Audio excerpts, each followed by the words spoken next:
इसको लेट्स मान के चलाएंगे। Let's x equal to 0.001, clear, 3 के ऊपर बार है ना, ये यहाँ पर 0.001 इतना मान के लगाएंगे लेट्स। अब हम क्या करेंगे, बार की इसका मतलब ये ऐसा है 0.001 और बार है तो इसको अगेन बार बार लिखते रहेंगे। तो कितने तीनों पे है तो 001 और 001 ऐसे लिख सकता हूँ, और डेट डेट डेट ऐसे मोर ऑन, क्लियर, इतने में किसी को कोई डाउट।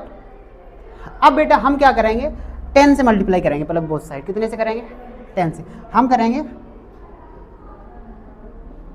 मल्टीप्लाई बाय 10, और जब 10 का मल्टीप्लाई करते हैं तो दोनों साइड होगा, 10 का x में होगा तो 10x, और जब 10 का इधर मल्टीप्लाई होगा तो एक डेसिमल बाद इधर खिसक जाएगा ये डेसिमल, ठीक है। तो ये डेसिमल कहाँ पहुँच जाएगा, इधर से इधर की तरफ, तो ये आ जाएगा 0.01001।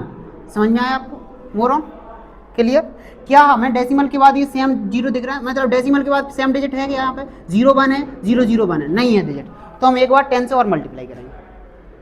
आ रहा है समझ में, तो इक्वेशन 1 है ये, इक्वेशन 2 है, हम 10 से और मल्टीप्लाई करेंगे, यही लाइन लिखोगे फिर से, तो ये कितना हो जाएगा 100x, उसमें मत देखना, तुमसे पढ़ाई करना। अब 10 का जब इसमें मल्टीप्लाई हो डेसिमल इधर खिसक जाएगा, तो ये 0.1001 ऐसे मोर ऑन।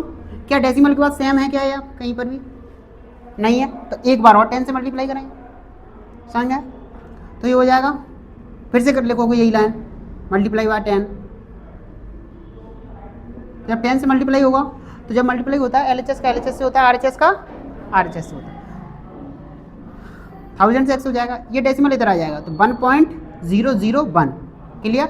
और फिर क्या होगा 001, क्या दिख रहा है कहीं पर भी सेम, कहीं पर भी 00, देखो पहले का और फोर्थ का दिख रहा है, मैं किसका दिख रहा है बेटा, फर्स्ट और फोर्थ दिख रहा है सेम। तो हम क्या करेंगे, इक्वेशन फोर्थ में से इक्वेशन फर्स्ट सबसेट कर देंगे, समझ में आया।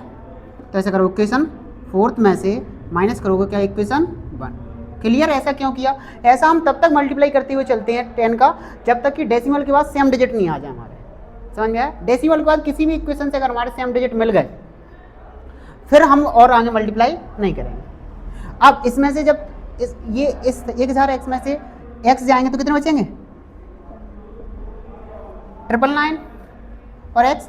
अब इसमें से ये माइनस करेंगे तो बेटा 001 में से 00 बन जाएगा, 0 बचेगा, 1 में से 0 जाएगा तो ओनली 1 बचेगा, क्लियर। तो x इक्वल टू कितना आ जाएगा 1/999, कोई दिक्कत